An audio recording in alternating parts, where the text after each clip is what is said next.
آخر موت کے وقت 4 فرشتے آ کر انسان کو کیا کہتے ہیں؟ 4 فرشتے آ کر مرنے والے کو کیا کہتے ہیں؟ مرنے والا تو پہلے سے ہی خوف میں ہوتا ہے، سوچ رہا ہوتا ہے کہ اب میرے ساتھ کیا ہونے والا ہے۔ دل میں ایک ہی سوال گردش کر رہا ہوتا ہے کہ میرے ساتھ اچھا سلوک ہوگا یا برا سلوک ہوگا، میری روح آسانی سے کھینچی جائے گی یا سختی کے ساتھ کھینچی جائے گی،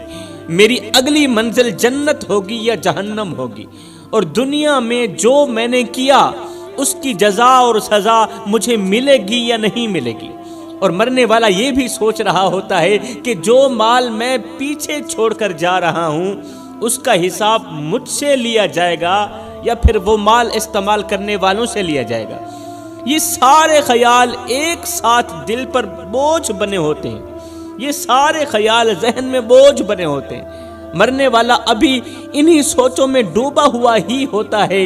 انہی سوچوں میں ڈوبا ہوا ہی ہوتا ہے کہ پہلا فرشتہ آسمان سے زمین پر اترتا ہے، پہلا فرشتہ آسمان سے زمین پر اترتا ہے،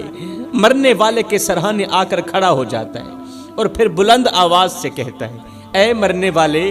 میں وہ فرشتہ ہوں جو تیرے رزق پر مقرر کیا گیا تھا،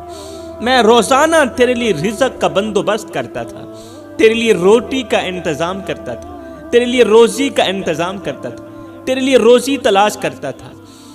وہ کوئی اور نہیں تھا، وہ میں ہی تھا جس کی وجہ سے تو زندگی میں ایک رات بھی بھوکا نہیں سویا تھا، وہ کوئی اور نہیں تھا، وہ میری ہی وجہ تھی، وہ سب کچھ میں ہی کرتا رہا اللہ کے حکم پر۔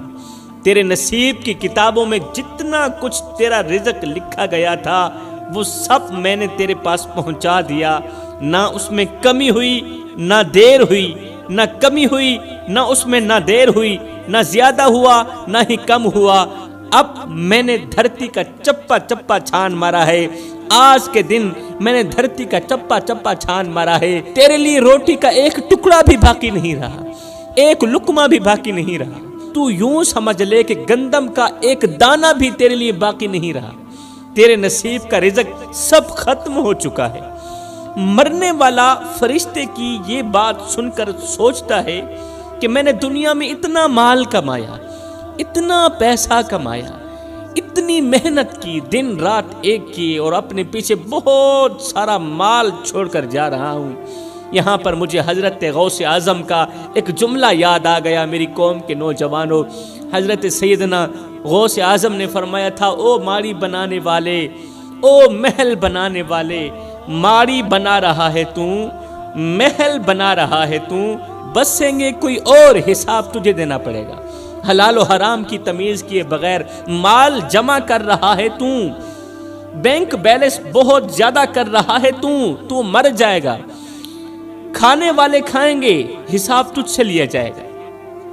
وہ اپنے پیچھے بہت سارا مال چھوڑ کر جا رہا ہے مرنے والا سوچتا ہے کہ میں نے اتنا سارا مال کمایا، اتنی محنت کی، دن رات ایک کیے، اور اپنے پیچھے بہت سارا مال چھوڑ کر جا رہا ہوں، لیکن افسوس کہ اس مال میں سے آج مجھے ایک نوالا بھی نصیب نہیں، ایک نوالا بھی نصیب نہیں۔ جو کچھ میں نے جمع کیا وہ سب یہیں رہ گیا، میرے نصیب کا ایک ایک نوالا اس مال سے ختم ہو چکا ہے، اور اب میرے لیے کچھ بھی باقی نہیں رہا دنیا میں۔ ابھی پہلے فرشتے سے بات چیت ختم نہیں ہوتی کہ اتنے میں دوسرا فرشتہ آسمان سے زمین پر اترتا ہے، اور یہ میت کے پیروں والی سائیڈ سے کھڑا ہو جاتا ہے۔ دوسرا فرشتہ آسمان سے زمین پر اترتا ہے، مرنے والے کے پیروں والی سائیڈ سے کھڑا ہو جاتا ہے، پھر بلند آواز سے کہتا ہے، او مرنے والے، میں وہ فرشتہ ہوں جسے تیرے پانی پر مقرر کیا گیا تھا۔ میری ڈیوٹی تھی کہ دنیا میں جہاں کہیں تیری قسمت کا پانی ہو، میں وہ پانی ڈھونڈ کر تلاش کر کے تیرے تک پہنچاؤں، چاہے وہ سفر میں ہو یا گھر میں ہو، قریب ہو یا دور ہو۔ لیکن افسوس، آج میں نے دنیا کا چپا چپا چھان مارا ہے، آج میں نے دھرتی کا چپا چپا چھان مارا ہے، ہر گلی ہر کونے میں نے دیکھا، مگر مجھے تیری قسمت کا ایک قطرہ پانی بھی نظر نہیں آیا، تیرے لیے ایک قطرہ پانی کا بھی باقی نہیں بچا۔ میں نے اپنی ڈیوٹی نبھانے میں ذرا بھی غفلت نہیں کی، دھرتی کا چپا چپا چھان مارا صرف تیرے لیے کہ تجھے ایک گھونٹ میسر ہو جائے، ایک گھونٹ پانی کا مل جائے۔ جو حکم ملا تھا میں نے وہ پورا کیا۔ اللہ نے میری ڈیوٹی لگا دی تھی نا، اللہ نے میری ڈیوٹی لگا رکھی تھی کہ میں نے تجھے پانی تلاش کر کے تیرے حلق کے نیچے لے کر جانا ہے۔ اب پوری دنیا میں، روئے زمین میں نے چپا چپا چھان مارا ہے، تیرے لیے پانی کا ایک قطرہ بھی باقی نہیں رہا۔ لہٰذا میں تمہیں بتلانے کے لیے آیا ہوں، آخری مرتبہ تیرے پاس آیا ہوں، تمہیں بتلانے کے لیے آیا ہوں کہ دنیا میں تیرے نصیب کا ایک گھونٹ پانی کا بھی نہیں بچا ہے، ایک گھونٹ پانی کا بھی نہیں بچا۔ لہٰذا اب تو اگلی دنیا کی طرف جانے والا ہے۔ مرنے والا چیخنے کی کوشش کرتا ہے یہ خبر سن کر کہ میرے لیے پانی کا ایک گھونٹ بھی باقی نہیں بچا دنیا میں۔ مرنے والا رونے کی، چیخنے کی کوشش کرتا ہے مگر چیخ نہیں سکتا، بس اس کی آنکھوں سے آنسو نکلتے رہتے ہیں۔ میرے محترم بھائیو، آپ نے غور کیا ہوگا کہ مرنے والے کی آنکھوں سے آنسو نکل رہے ہوتے ہیں۔ آپ کے ارد گرد حق ہمسائے، آپ کے گھر والوں میں سے جب کسی کا انتقال ہوا ہوگا، آپ نے غور کیا ہوگا کہ انتقال کے وقت، روح کے نکلتے وقت مرنے والے کی آنکھوں سے آنسو نکلتے ہیں، آنسو نکل رہے ہوتے ہیں۔ دراصل وہ اسی وجہ سے نکل رہے ہوتے ہیں کہ اب اس کا دنیا میں رزق اور پانی کا ایک گھونٹ بھی باقی نہیں رہا، نہ تو روٹی باقی رہی ہے، نہ تو ایک گھونٹ پانی کا باقی رہا ہے، ایک گھونٹ تو کیا ایک قطرہ بھی باقی نہیں بچا، کیونکہ اب اسے یقین ہو گیا ہوتا ہے کہ میں اپنی بیوی، بچے، اپنا مال سب کچھ چھوڑ کر اگلے جہان کو جا رہا ہوں۔ اگر وہ مرنے والا نیک ہوتا ہے تو خوشی کا اظہار کرتا ہے موت کے وقت، اگر وہ نیک ہوتا ہے، اگر وہ متقی پرہیزگار ہوتا ہے، پانچوں وقت کا نمازی ہوتا ہے، اگر وہ حق بولتا ہے، سچ کا ساتھ دیتا ہے، حق کا ساتھ دیتا ہے، اگر وہ دیندار ہوتا ہے، اگر وہ نیک ہوتا ہے نا مرنے والا، تو موت کے وقت وہ روتا نہیں ہے بلکہ وہ خوشی کا اظہار کرتا ہے، کہتا ہے شکر الحمدللہ، مجھے دنیا کے گھونٹ یا روٹی نوالے کی ضرورت نہیں ہے، مجھے دنیا کا مال نہیں چاہیے، میں نے تو اپنے رب کا دیدار کرنا ہے۔ سبحان اللہ۔ مگر جو گنہگار ہوتا ہے، جو بدکار ہوتا ہے، وہ افسوس کرتا کرتا خود کو ہی اذیت دینے لگتا ہے۔ وہ جب افسوس کرتا ہے تو اس کو تکلیف ملتی ہے، موت کے وقت بھی تکلیف ملتی ہے۔ ابھی دوسرے فرشتے سے بات ختم نہیں ہوتی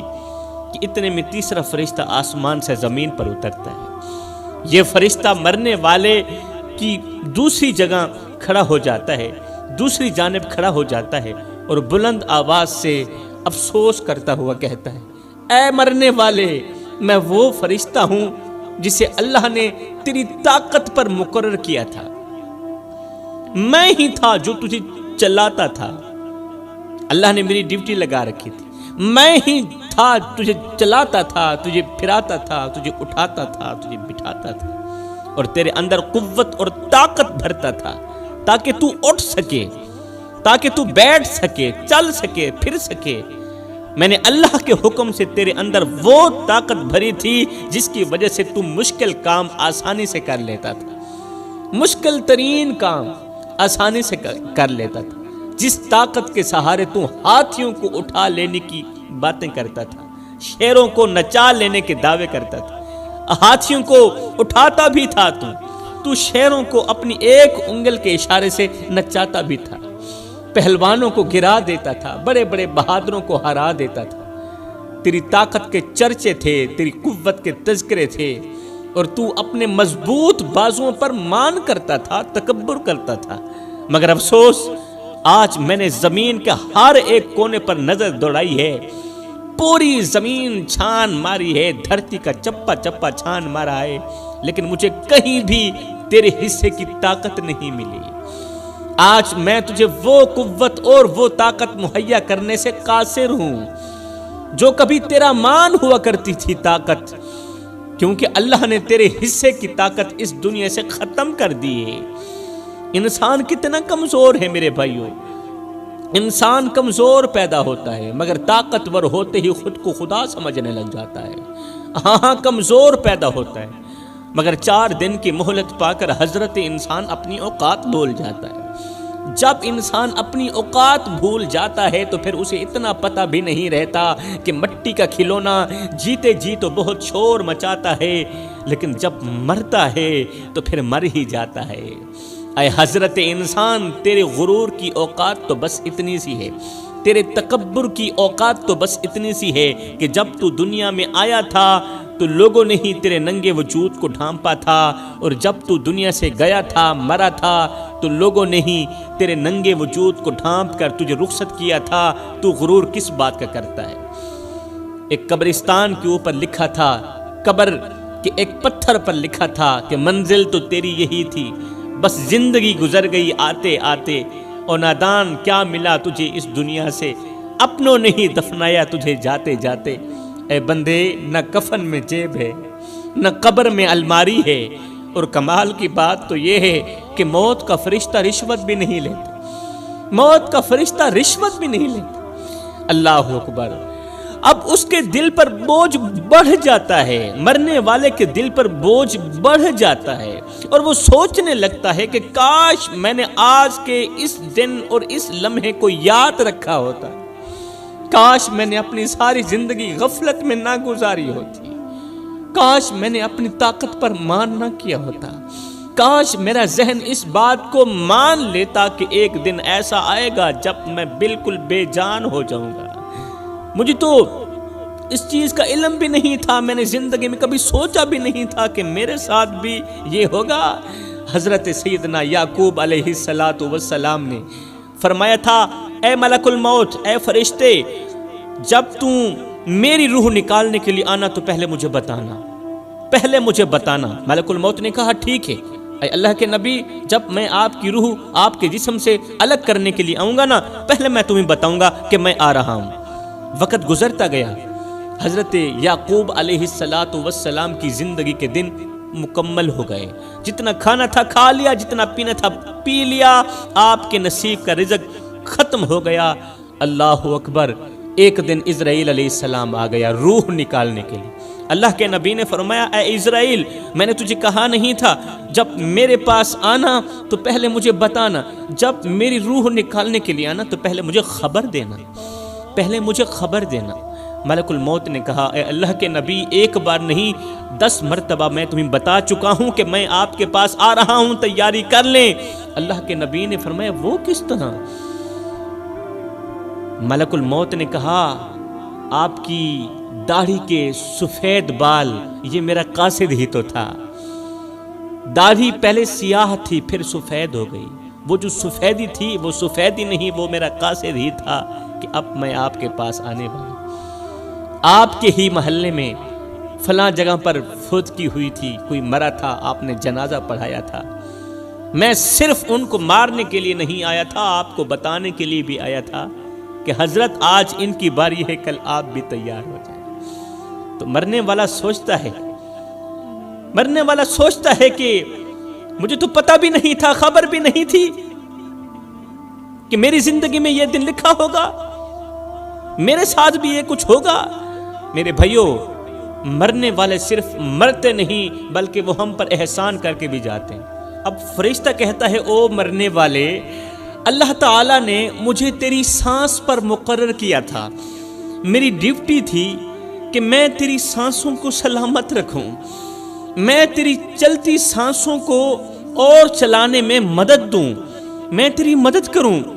تجھے سانس مہیا کروں، ایک سانس کے بعد دوسری نئی سانس مہیا کروں،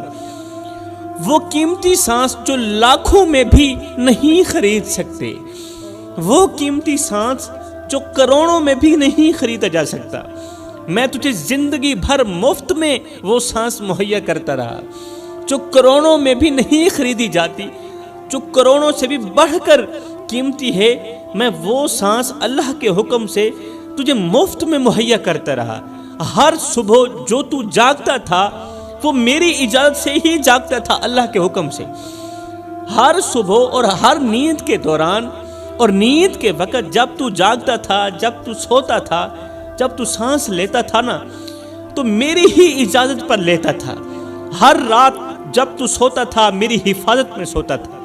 تیرے سینے میں جو سانس آتی جاتی تھی وہ میرے حکم سے چلتی تھی، اللہ کے دیے گئے حکم پر، وہ میرے ہی حکم سے میں ہی چلا رہا تھا یہ نظام۔ لیکن آج میں تجھے یہ بتانے آیا ہوں کہ تیرے حصے کی سانسیں پوری ہو چکی ہیں، اب تیرے لیے ایک سانس بھی باقی نہیں رہی۔ میں صرف اتنا بتانے کے لیے آیا ہوں